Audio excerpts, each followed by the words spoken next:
YouTube? It's the diabolical diva known simply as Dynamo, aka Dynamite D, and I'm here to give you my thoughts on the WWE Cruiserweight Classic. Hi everybody, thank you. This is actually my third time trying because apparently my phone is ass. So now I got things figured out so I can actually record it proper.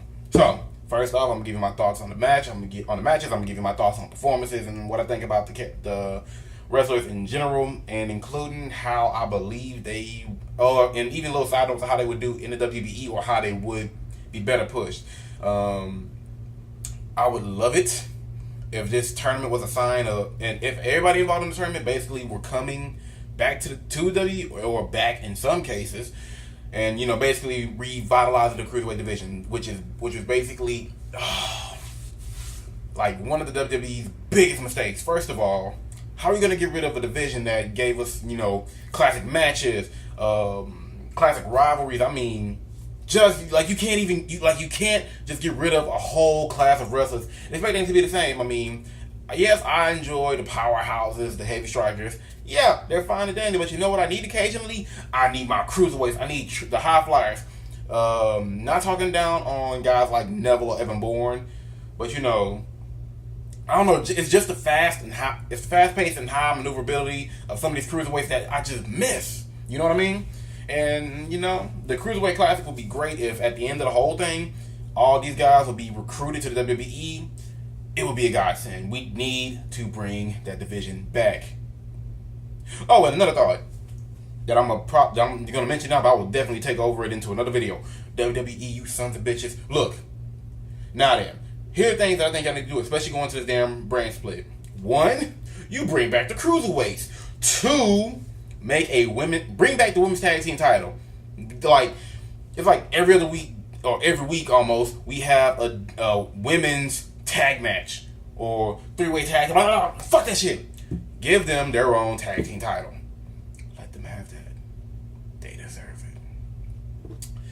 And also split the championship belt. Like, I know there are some fans out there who think that it's a bad idea to have 2 major belts. But for a guy like me, looking at how the WWE operates, you need major belts. Why? Because guys who deserve an obvious championship will not get that major title because the WWE doesn't want them to be the face of the company. Black wrestlers, sorry. Or they think that if they're not big muscle beefcakes, they shouldn't have it. Yeah, go on looking at you, Vince. You and your buff fetish.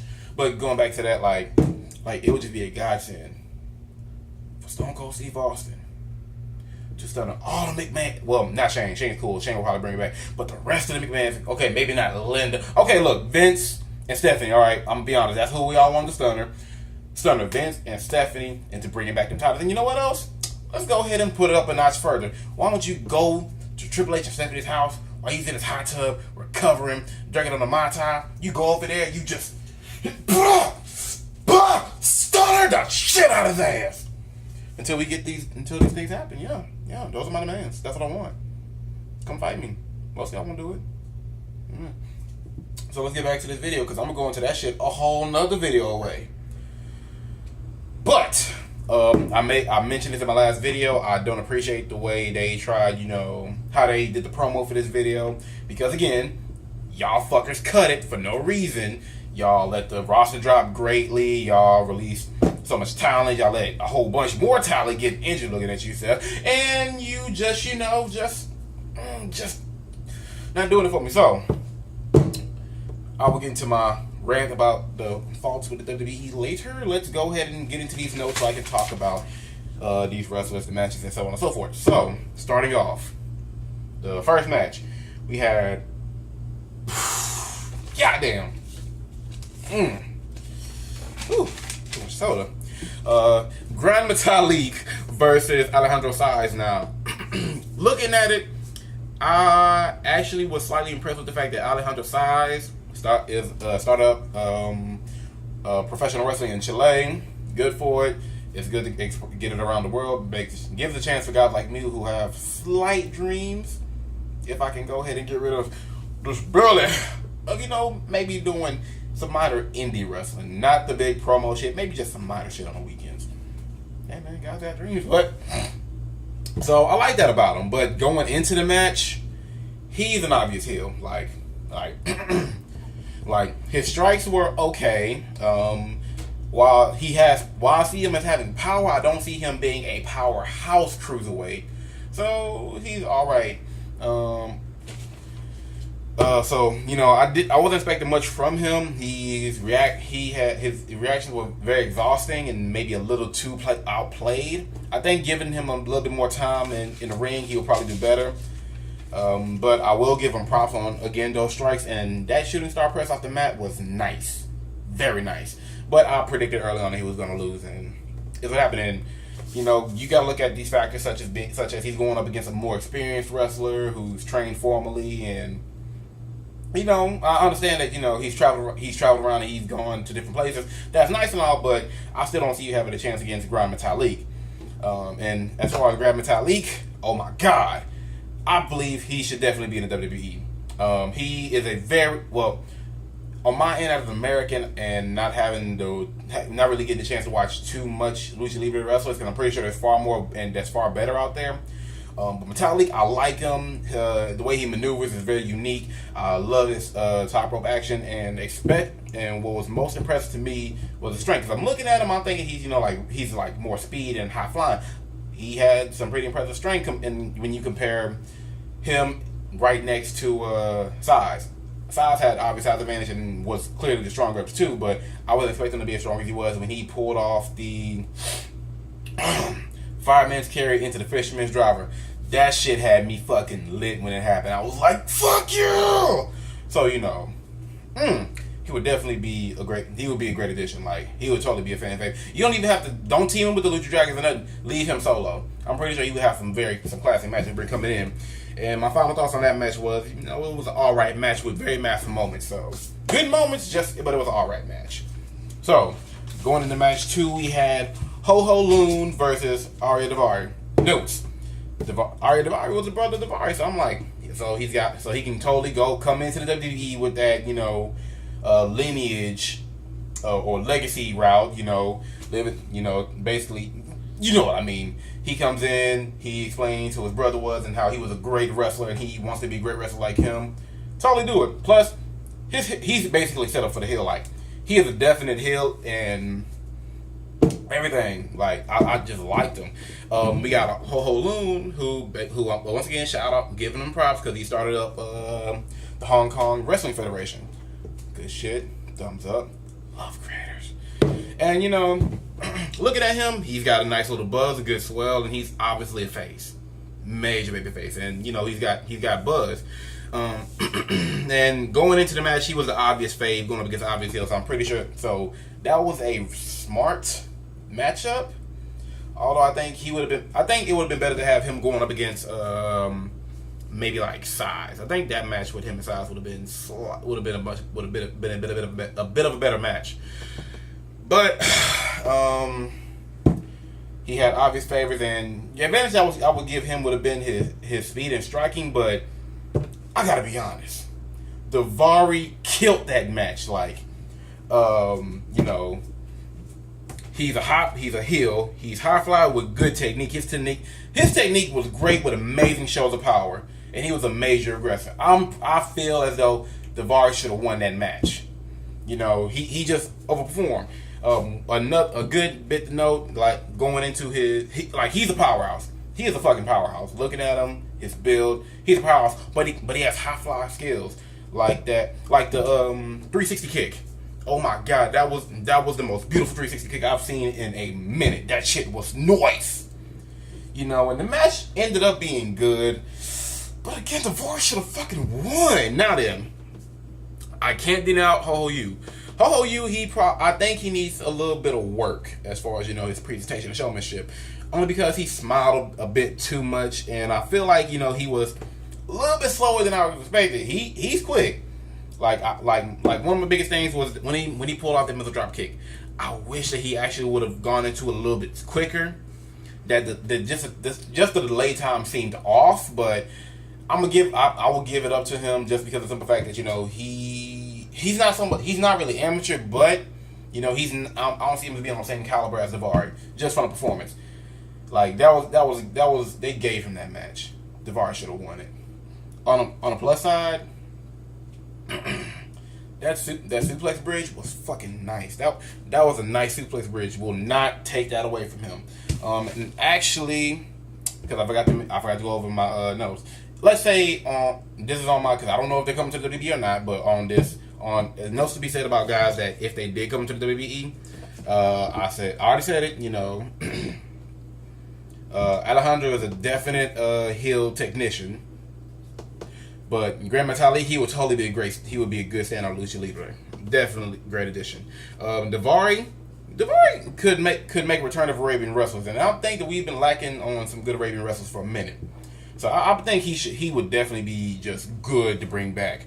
A definite heel, but his heel run would be great. As long as WWE don't pull any dumb shit to fuck it up and have to let him go. Gonna let that happen twice, WWE. And you will be out of Arabian wrestlers. Now then, Loon, he's a clear babyface. I again give him work, make his transitions a little bit smoother. Then yeah, you can totally give him a good run, a good solo push.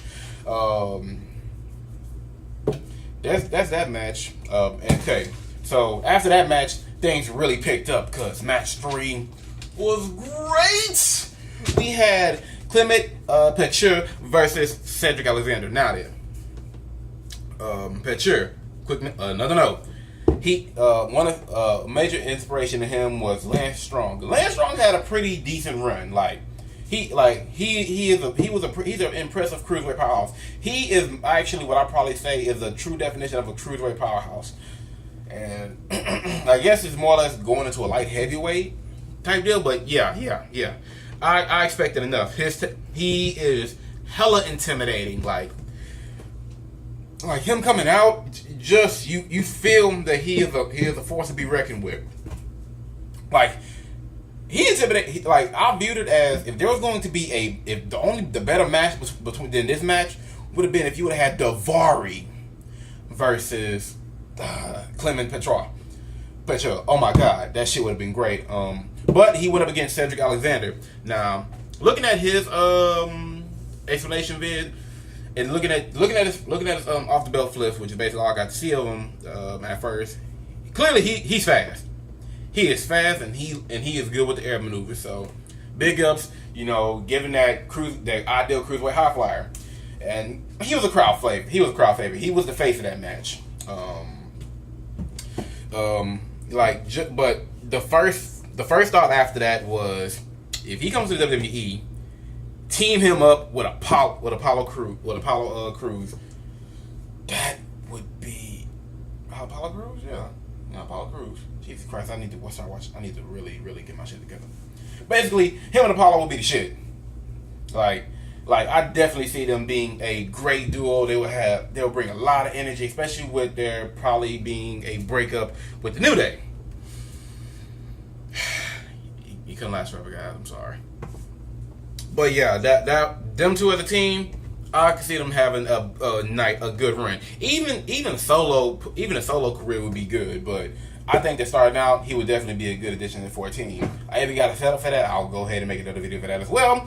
But he's a high flyer. So basically, we had the technician versus the high flyer, and oh my god, this match was hype. Like Alexander, he had massive energy. Like even when he was against the ropes, when he made his comeback, the crowd felt it. Like you felt him about to turn things around. Like he is a face to the fullest. That's the face, and he'll be the shit. That big air cloak, he gets massive air. I loved it. It was nice. But another thing I gotta give, when Petcher gave him the discus discus clothesline? Yeah. Discus clothesline? Shit. I had to give the discus Larry, that's the name of it. I had to take a deep breath because even though it might have been played out, that shit was nice. He took that shit like a champ. Like the Larry came through, connect, you get that flip, and I felt it was great. These guys, the technician skills were great, like I expected, but they just the transitions were just so smooth. It was a good match. It was a main event level match. Is how I viewed it. You know, I love if they're gonna be a heel, I love an aggressive heel, and Petois, he was a aggressive to a motherfucker. Like just got me hyped. Like I want to go wrestle somebody. Man, just boom, boom, boom. Okay, let me calm down. But it was a good match. Like that was a good fucking match. Final thoughts, great match. It could have gone either way. Like if I wouldn't have been upset if Petois would have won. It was just great. What was it he did? He did a lumbar check at the end. It was nice because it was just out of nowhere. I wasn't expecting. I was just like, fuck yeah. Although personally, just from his vid, I kind of wanted the high fly ending. Like that's what I wanted. But you know what? Cedric Alexander won. Big ups. Good match. But this one stole the show. Like so, we got Kota Ibushi. Fuck, John, you fail. Okay, Kota Ibushi against Sean Maluda. Ah, damn, I'm off. I'm tired. Sorry, it's like late as fuck, and I'm like just been taking these notes. I'm tired. So the match was I loved how they did the match. First off, you got the high flying strong style wrestler going up against the technical high flyer who was basically part of the famous of the Samoan dynasty. And if you don't understand the Samoan dynasty, let me explain. Most of the Samoan wrestlers are related, and it's mostly because of the fact that you have the Marveya and the Anawa, and their families are connected through blood brothership. And you can have guys like, oh shit, my phone's not.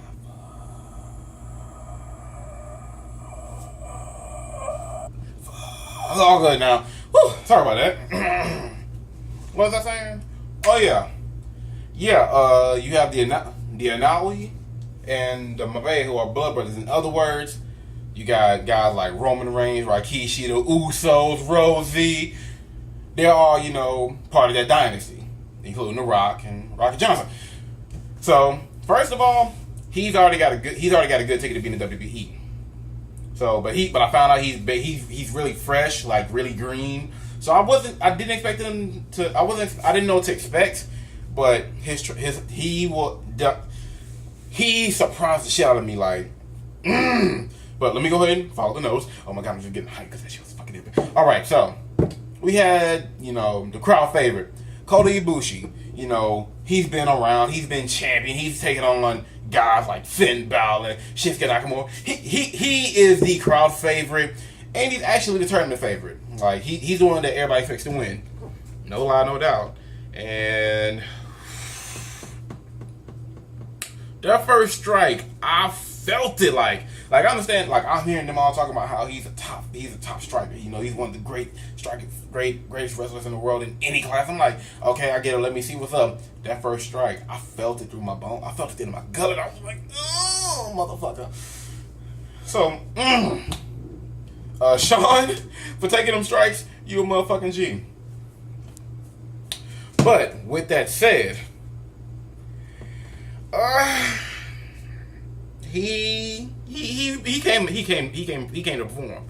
Like for his debut, a lot of the technical moves they were doing and transitions were like smooth, like too smooth for me to believe that he was actually new. I felt like I was looking at a pro. Only moment that wavered was when he tried to go for the somersault over the turnbuckles, which, as a move, if he can pull it down, it'll be great. But I gotta call you out on it, bro. You botched it. But it wasn't that bad a botch. Like I don't know. Maybe he could have if he could have turned it maybe into a neck breaker, you would have been gold. You might have got that pass, but you botched it, bro. You botched it. But I'm glad he didn't get too injured, because when I saw him land, I was like, did he hurt himself? And I'm thinking he might have hurt himself a little bit, but it was okay. That wasn't bad.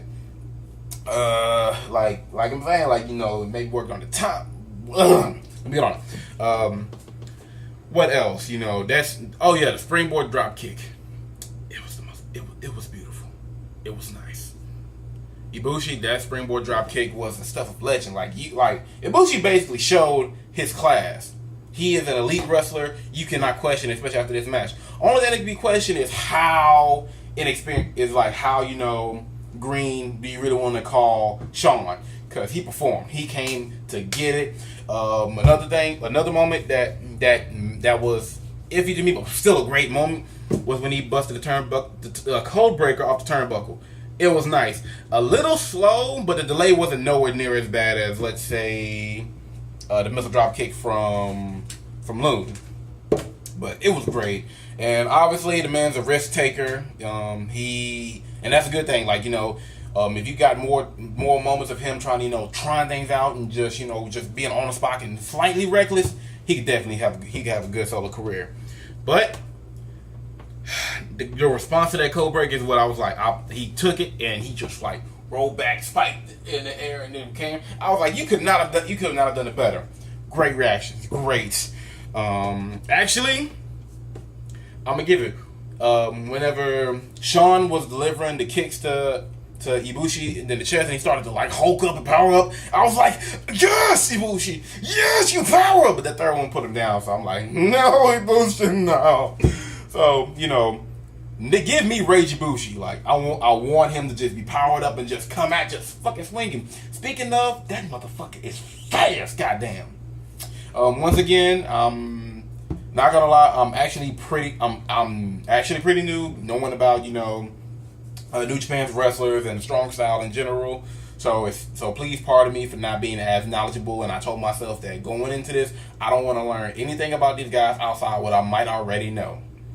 So, oh yeah, another thing, guys, shut the fuck up about the announcers. Shut the fuck up about being jet lagged. I mean, these are professional wrestlers, and most of them travel a good bit anyway. That jet lag shit, I just got every match jet lag. These like that because of the jet. No, he's not like that because of jet lag. He's like that because he's a fucking wrestler, and you got to go into these things already pretty sore from previous matches. So shut the fuck up. Whew.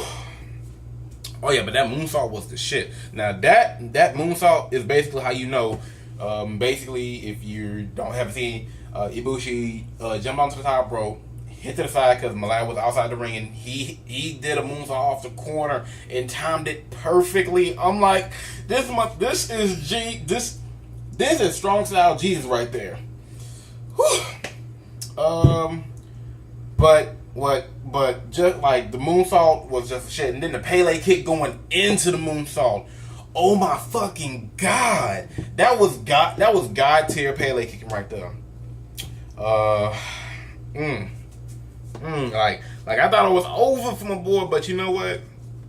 I'm gonna give him his props. He came back with the code breaker. He got out the full. He broke the Phil Nelson, went into the Savant kick. It was the best answer back to that to it. I'm not gonna lie, you did your thing. You need WWE, bring him in here. Replace Roman Reigns with this guy, or maybe just replace Roman Reigns with this guy temporarily while you work on Roman more. Just saying. But that was an epic match. That was a pay-per-view main event level match. I couldn't ask for anything better. So, final thoughts about it. It was a elite caliber match. Sean, you did the damn thing. Props up to you. We got, besides the Bosch moonsault over the rope and the slight lag in your code breaker, the match is perfect. I left it satisfied. Everybody else probably left satisfied. No complaints. And it got better as the night progressed, and I loved it. I fucking loved it. That last ride powerbomb to finish it. That was everything. I'm not about to ask for a better finisher or nothing. It was on point. Ibushi, I'm watching you now. Even if you go back to New Japan, I will be watching you. You will be my starter for New Japan.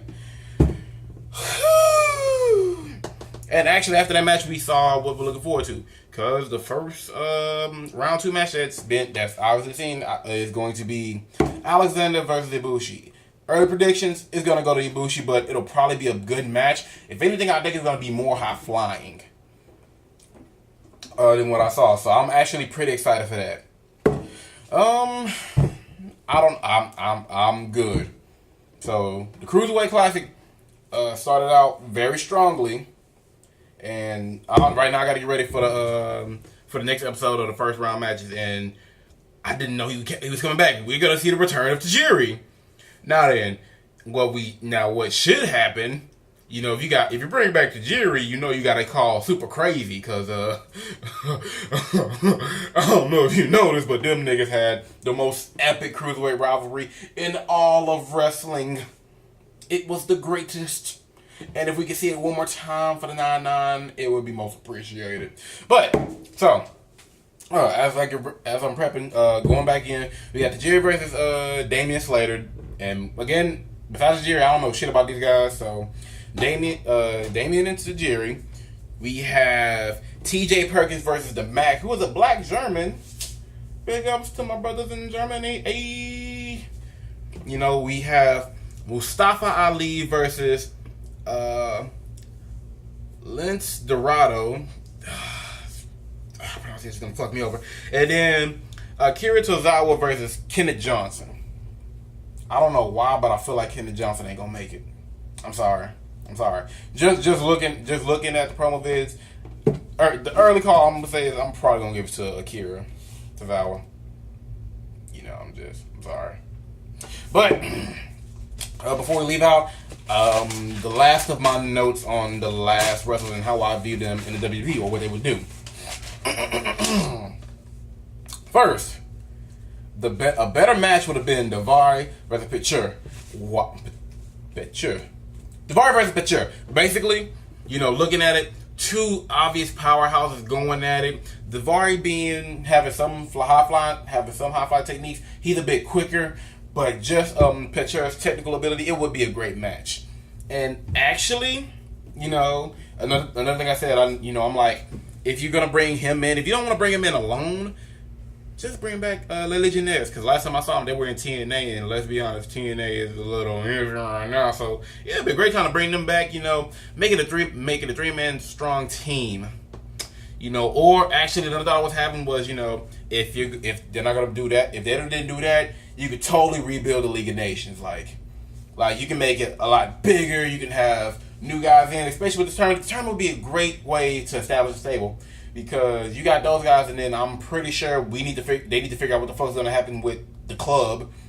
Let's be honest. The moment Finn Balor comes in, and if they actually do the split the way I think they are, maybe have Gallows and Anderson break off. One stays on Raw with AJ Styles, and the other goes to SmackDown, and then you bring Finn Balor into SmackDown. So you have the club on both ends. But it's going to be a fight for leadership because, you know, you're going to have AJ Styles and Finn Balor fighting for you know, who should actually be running the club or who should be leading the club. And at the same time, I'm pretty sure you want to build a stable, which would be good. So if you're not going to actually bring in actual Bullet Club members, go ahead and just, you know, recruit some of the newer guys. There's a lot, especially out of the cruiserweights. It's a good thing to do. It would be a good move. But, you know, moving away from that, another note.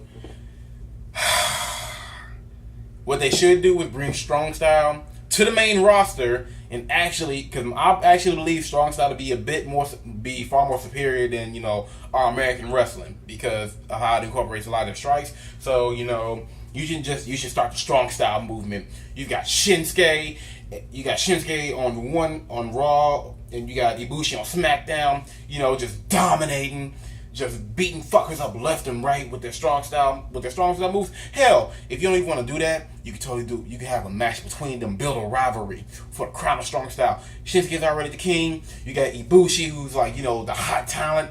It would be perfect. Just battle for the crown of strong style. And you know what? You might even maybe make something of a title out of it. I don't know. Maybe bring in more of these strong style guys. You know, do something to actually boost our interest. Fuck you, Stephanie. Fuck you, Vince. Shane's still cool. Okay, and looking at Sean, if you bring in Sean, don't team him up with nobody. Give him the solo run push. Obviously, he has the skill. He has the family dynasty to go ahead and make it on his own. He could be solo and have the occasional team up with the Usos and Reigns. And hell, maybe make them a stable, you know. I don't know why there isn't an actual dynasty stable.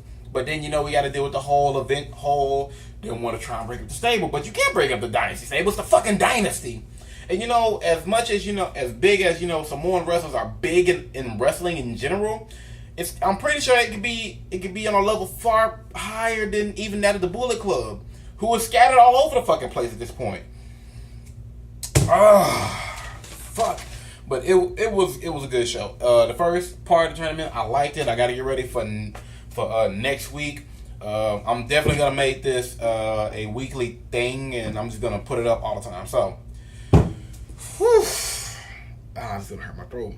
So now that you motherfuckers have been entertained, you got to get ready to come back. Cause if you want the dark, demonic, diabolic, and deviant Damon to give you my thoughts on this that we call wrestling, you're going to come back again. So, I'll see you motherfuckers next time. And when we ride into the sunset, we are D. Okay, I'm sorry. I couldn't go anywhere else. I'm tired. I feel like I'm like about to go to sleep.